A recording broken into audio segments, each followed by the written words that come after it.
This is the Biz News Podcast, one-on-one conversations with experts in business and personal development. Most organizations aren't very quick to change, and most businesses are around for profit. So does the issue of sustainability mean anything for the future of business? Well, yes, says a new study by the Bennett Institute for Public Policy at the University of Cambridge and JMJ, an Austin, Texas-based cultural transformation firm. Jeff Williams, who is the CEO of JMJ, is our guest on this Biz News interview podcast to talk more about what the study has discovered. Jeff, when you talk about in your report about corporate sustainability, would you give our audience a definition of what do you mean by this? Surely you're just not talking about making a profit. Right. So, and it's always, I think it is a great place to start because sustainability can mean many things to many people. And so as JMJ and Cambridge set out to look at the elements of leadership and culture on sustainability, the first thing we did was define a definition. And so we look at 4 pillars of sustainability. The first is the technical pillar of sustainability. Most people would relate that to carbon or the removal of carbon out of whatever system we're working in. The second is the corporate sustainability. So what are the elements around the corporation that are required to make a good ongoing business? The third is governance, and that is quite important in a lot of cases. It's the G in the ESG. And then the fourth, and in many cases and in many parts of the world, people would view as the most important is the social side of it. So how do companies operate around the world in good faith with the communities they're operating in? So sustainability for us encompasses all 4 of those things. I will say that, today what you hear on the TV is very much around the technical and financial portions of sustainability. So the actual technologies that people are using to remove carbon or abate carbon, and then the financial schemes and tax regimes that are being set up around incentivizing that. And so we, as JMJ, being a culture transformation institute, and then Bennett being a world-renowned research institute, we decided to look at what we thought was just as important, which is the culture of sustainability. So we believe there's 3 elements to sustainability: financial, technical, and cultural, because if you don't get the cultural part right, the other 2 just won't work. Is there a business case for sustainability? Because if you talk to a CEO or even a small business person 20 years ago, they'd say, "What are you talking about?" No, so it's a great question. And it is one that I don't think has a straightforward answer. So if you listen to some of the financial institutions, CNBC, Talking Heads, others, they are mandating that companies make a commitment to sustainability or they will withhold capital. So at the very base level of access to capital, I believe there's a strong business case. Now you can say, is the private financial sector the right place for that to happen? I think there's a question there. There's also obviously governmental regulations going in around the world that are forcing people. So at a base level, a part of it is just the cost of doing business. And the cost of doing business is having a strong sustainability strategy that is authentic and that has a roadmap that people can recognize. Now, Douglas, the one thing I do think that's interesting about this is some of these commitments are 25, 30 years away. And that's where we really look at the culture standpoint of it, because you go, okay, well, how does the organization know what to do today to meet a commitment that's 25 years away? And in some cases, there are some, corporations making large portfolio moves to move away from carbon heavy things or investing in, forest and ag and other things that can provide them a safe and security around their carbon management. But most companies don't have that option. And most companies, think about a steel manufacturer. I mean, steel is very carbon heavy. It's not a ton they can do today. So are they investing in innovations that they may be able to implement 10 years from now? And the organization understands and knows that's our path, is to invest in innovation. And here's what you guys can do to participate in that. So it's things like that I think are important for leadership, boards, and others to be super clear about what is our commitment and then what is our path. I can hear the heads of many companies which have thin profit margins, which contribute Mhm. considerably to global warming, such as, Yeah, say, a cement plant operator exactly. saying, Exactly. why on earth should I be spending this money on sustainability for Pete's sake? I know it is a real conundrum, and I think when you go to the economic viability portion of their sustainability strategy, I mean, these companies still, like you said at the beginning, still have to make a profit. They've got to run a good business. They are employing, in many cases, tens of thousands of people, and there's an economic benefit, of course, to just that.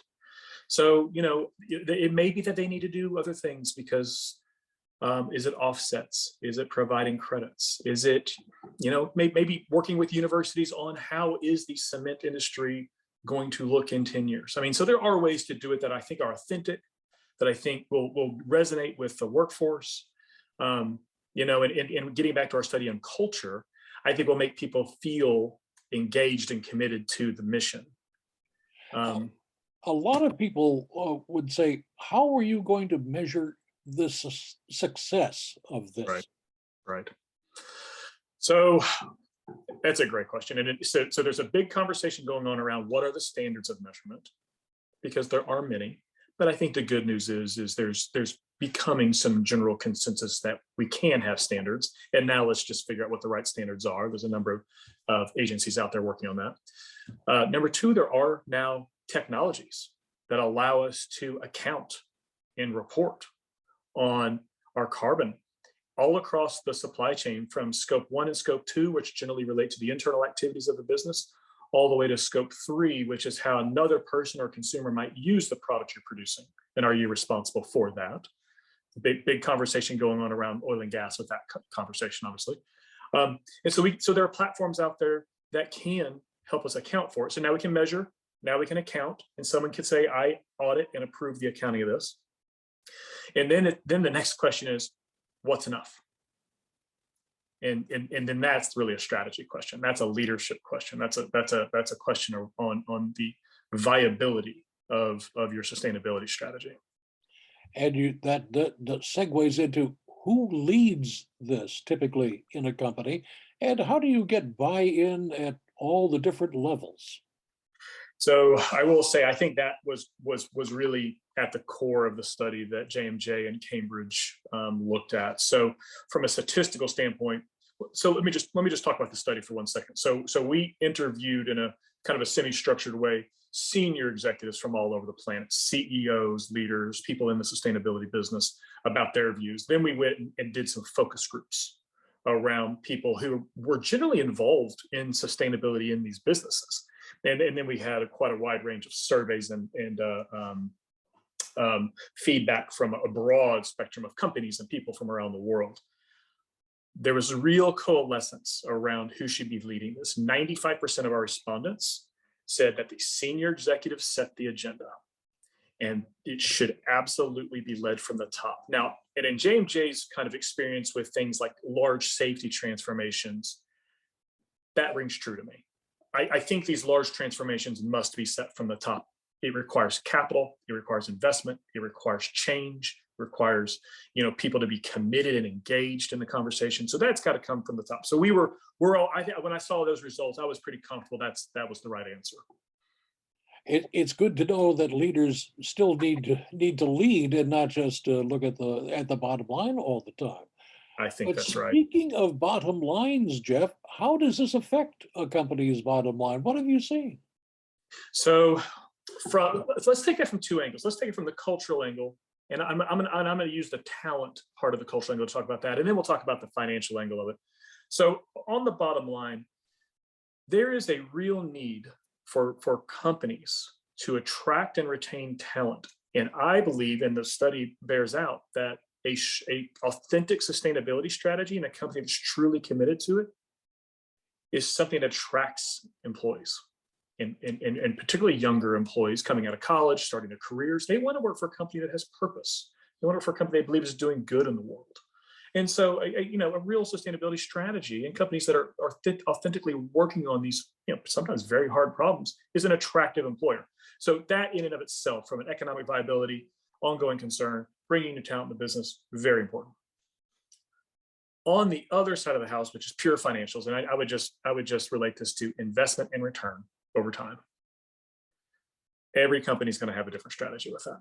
So some companies may say, and let's just use some examples. Large energy company, so they've got the balance sheet to move portfolios around, invest in wind, invest in solar, divest from something that maybe is a part of the clean strategy as they want.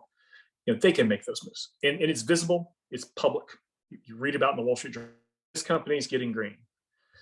Not every company has that option, and not like as the company of the cement example. And then not every company's path to sustainability is actually clear. Think about a large warehousing company that's got 10,000 trucks on the road. I mean, that's a tough one. That's a tough one.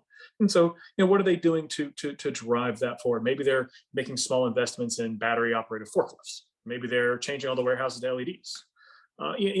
There are small things that are still meaningful, but every path's gonna be different. But the cost of changing the batteries in the forklifts is probably a lot more than changing out the cost of the LEDs. And so they're always going to be kind of looking at the investment, and then what is return on investment. Sometimes that return is financial, and sometimes that return is goodwill. And you got to kind of go across both those.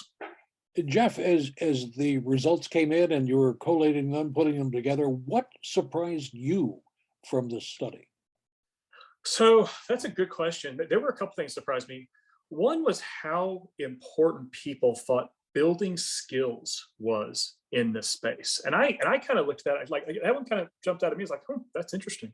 So people actually understand that there is a skill required in order to, drive a sustainability commitment. And I think that skill can be everything from, we were talking earlier about how to account and how to, actually look at the numbers. And I think there's definitely a skill set there that's nascent and just being understood. But there's probably a broader skill set as well, as we were looking through some of the results of people just don't really even understand what sustainability is and their role in it. And, so that's a learning opportunity. There's a concept of having a learning organization, and people who are part of learning organizations generally have higher engagement scores with their employees, and generally are happier and healthier. So if you can link your sustainability strategy to a strong learning culture and organization, and then provide the opportunities for people to actually learn more about what it means to be sustainable, I think that's pretty cool. I really like that result out of the survey. I like that. That makes a lot of sense to me. It sounds like if this continues on and grows as you expect it to, business in the US and worldwide is going to be completely different in 50 years. I think it will.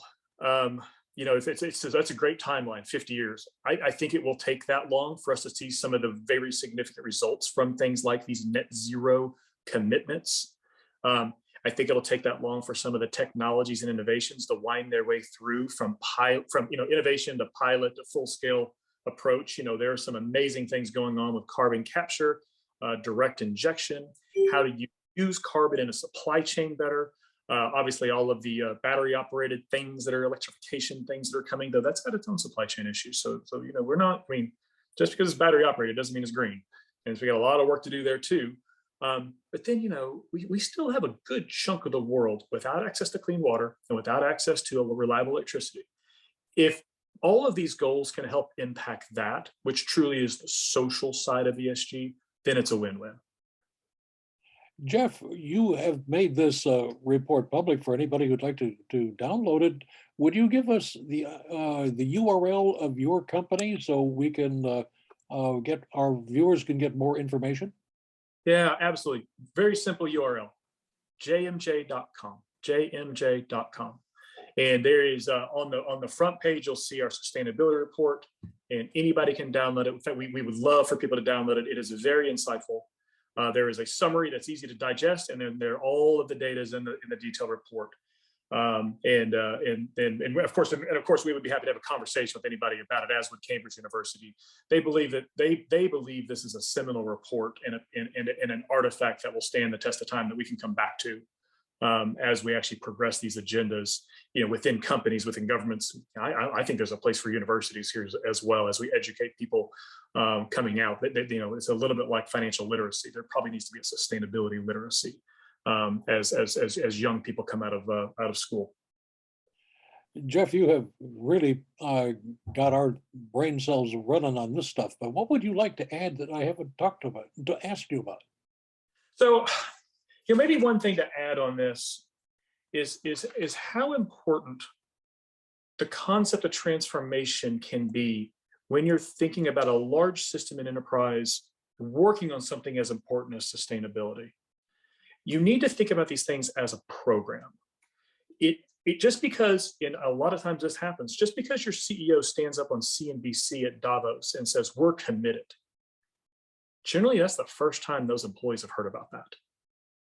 So now what's next? Well, now what's next is a program that's authentic, that's clear, that's communicated, that then has a pathway for learning and development so people understand where their place is in it, a pathway of communication and accounting so we know what we're doing and we're accounting for it. And then what does the long-term roadmap look like? Because again, most of these things are long-term commitments and most transformations are long-term. Any enterprise transformation, doesn't happen overnight. Many of them are years in the making. We have 20 years of results from our safety transformations that say it takes years, but it's worth it. People go home healthy and safe at night. We believe sustainability is the same way. Sustainability is we are just at the beginning. We just need to get started. And this will be a long-term year-over-year transformation, but one that's worth it. And I think most people have to do. You've been watching the Biz News Podcast. We welcome your input. Send your email to editor@biznews.com. Thanks for watching.